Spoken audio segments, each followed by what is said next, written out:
Hello, beautiful people. I'm Rami, and I post videos to entertain and inform people on things about life, and things that I've learned in my 20-something years That's suspicious. That's weird.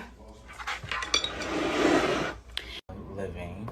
Now, if you have never seen this before, you can check right up above for more videos and different videos that I've posted in the past. And also, you can go ahead and give a little like if you are if you enjoyed the video.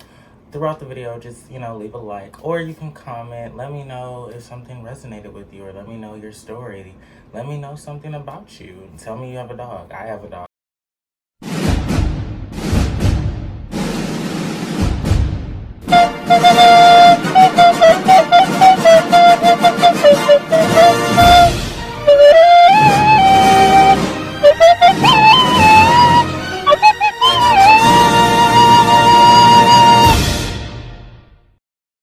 Too.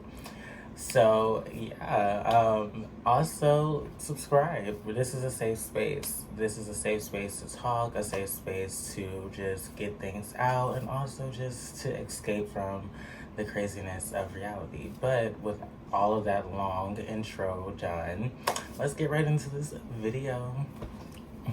Okay, so let's be real. We've all had that moment where we've reacted to something that somebody may have said, or just been in a moment where we remembered something that had happened in the past, or we were reminded of something that somebody had did a long time ago. And we had no reason why, because you were good before that even happened, right? Like you were chilling, you were cool, and the next thing you know, out of nowhere, this emotion just starts running over you, whether it be mad, sad, or happy. It was still an emotion. And this is due to something called childhood trauma. Now, before I get into what is childhood trauma, I wanted to give you kind of an example. For me, like a personal example would be when I was younger, when I was a teenager, my grandmother had passed away. And for a very long time, well, a couple years, I couldn't really ever talk about her without crying, or I couldn't think about a moment in the past without a tear falling down my eyes. And that was due to something called a trigger. Now, a trigger, in that definition, trigger, the verb trigger, that is a cause or an event that to happen or have existed. Now, that would mean because I would talk about my grandmother, and then the trigger would be me crying because of the memory that I had of her dying, and I couldn't get past that specific memory. Now, to even kind of have something that relates a little bit more to childhood, when I was younger, I had people who always used to comment on my weight. I wasn't the skinniest person in the world. Here's a picture right here for you to kind of get an observation of what I used to kind of look like. But yes, I used to get people to call me, people who would tell me I was, or I should stop eating so much, or maybe I should exercise, maybe I should go outside, all of those things. And some of those were just people just trying to help, and then others were just people being rude and cruel. But what those words did is created a trigger for me into my adult life that caused me to lash out on people who would comment on my weight, whether it just be that, oh, you look nice, or just any type of comment about my weight. I would lash out at somebody, and that created a trigger because of the comments of my childhood and me growing up, and people always commenting on my weight. I understand your anger, but if you did, you wouldn't be killing him so soon. So, what that all basically means is that childhood trauma creates triggers. They create triggers, which is why in that moment, or in that conversation, you might have had that emotion. It was a trigger to something that happened in the past, and it doesn't have to be childhood either. It can be something that happened a couple months ago. Anything traumatic can cause a trigger of some sorts. And so we're going to be focusing on childhood. So to give you a definition on childhood trauma, is something that is scary, dangerous, or violent that happened during someone's young life, which is between the ages of 0 to 18.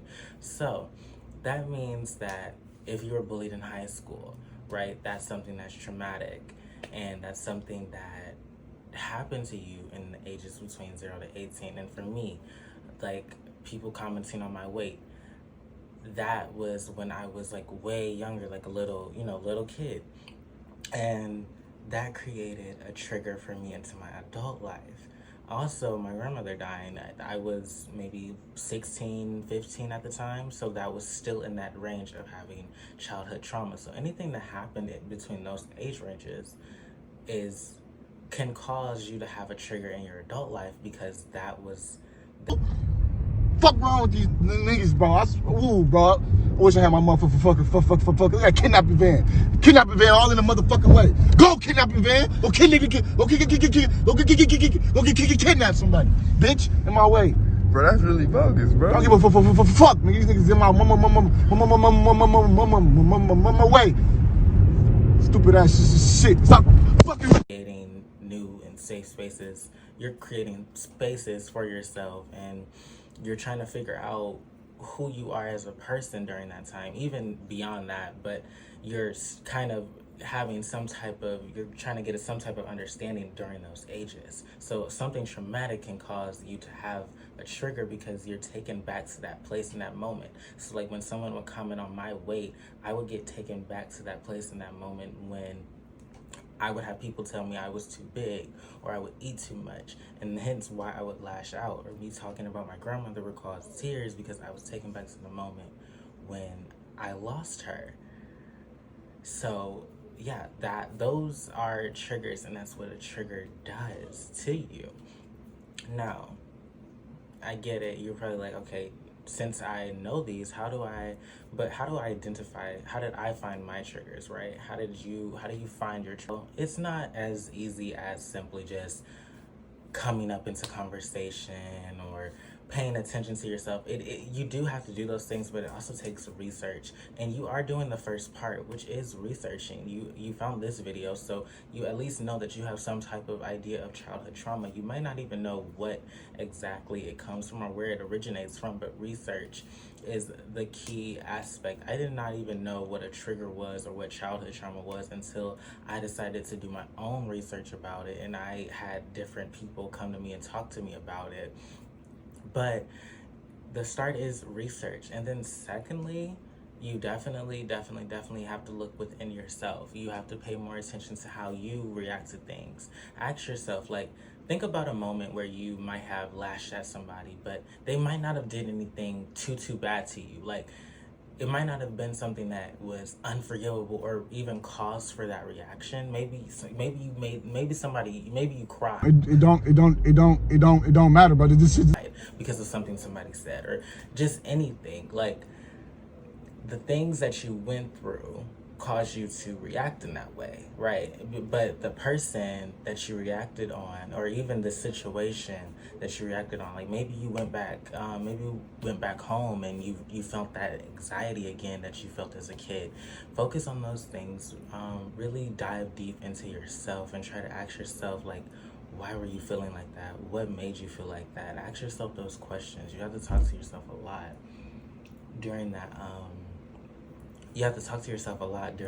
period of time, and in that moment you have to even when you are in those moments, talk to yourself. Take a break, take a pause, and really just reflect on yourself. And throughout your life, reflection. So the first thing is to research. Second thing is reflection. Third thing is, once you have reflected, identify what that is. Find the origin, find out where it came from, find out why you feel that way. Like for me, I didn't know at first why I would get mad when people would comment on my weight, until I thought about a time when I had my aunt who who would always have something to say about my size, and then also my parents, them talking, you know, trying to force me to go outside and exercise because I was too big, you know, and me remembering those things made me understand like that was the origin. So once you find the origin, how do you heal? How do you stop being triggered by those things? How do you change the story, right?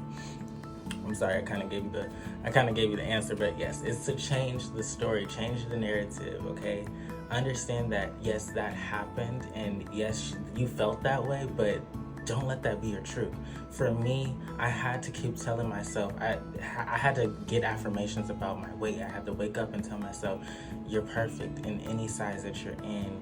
You're not lazy, you're not overweight, you don't eat too much. I had to tell myself those things every single day. And with my grandmother's passing, I had to do it a completely different way. For my grandmother's passing, I had to just have the courage to talk about her again. I had to have the courage to speak to her, speak about her, about my memories of her, so that I could start to heal. And your healing process is not going to be like everybody else's. Some people may need affirmation. Some people just may need to face it head on.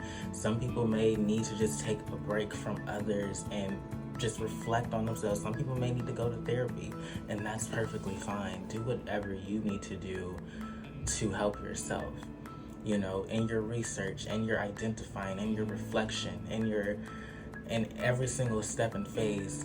Do what you need to do to help yourself be better. I am not a doctor. I'm not here to say that I know everything. I'm just simply here to give some advice that I found in my life that helped me out. But beyond that, this is the end of the video. Sadly, I have to go. I know you're loving seeing this melanated face. So my beautifuls, that's all that I have for you today. And I want you guys to remember the top 5 things to take away from this. Just do your research about childhood trauma and triggers. Do as much research as you need to reflect on yourself, reflect on the things that have happened to you. So thirdly, find the origin,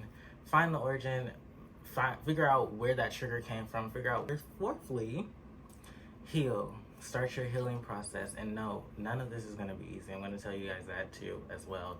This is not going to be an easy process. It definitely took me a really long time before I could even start to figure out what my triggers were. And I honestly, even today in my 20-somethings, I'm still figuring out triggers as I go on. But it's okay. It's a process. Just love the process and enjoy the process. And that is the last step to this. Thank you guys for watching. And remember, if you like seeing this melanated face, go ahead and give me a subscribe. Join the family. This is a safe space. Also, don't forget to like if this resonated with you. And thirdly, leave a comment. Let me know your story. Let me know if you found your trigger. What was your trigger? How did you figure out your trigger? Let me know, what was the origin? What are some things that you feel that I left out? Help us out. This is for everyone to kind of build on top of each other. We're here to build and we're here to heal. That's what we're here for. But anyways, I have talked entirely too much, and that's gonna be the end of this video. Have a lovely day. Bye, beautifuls.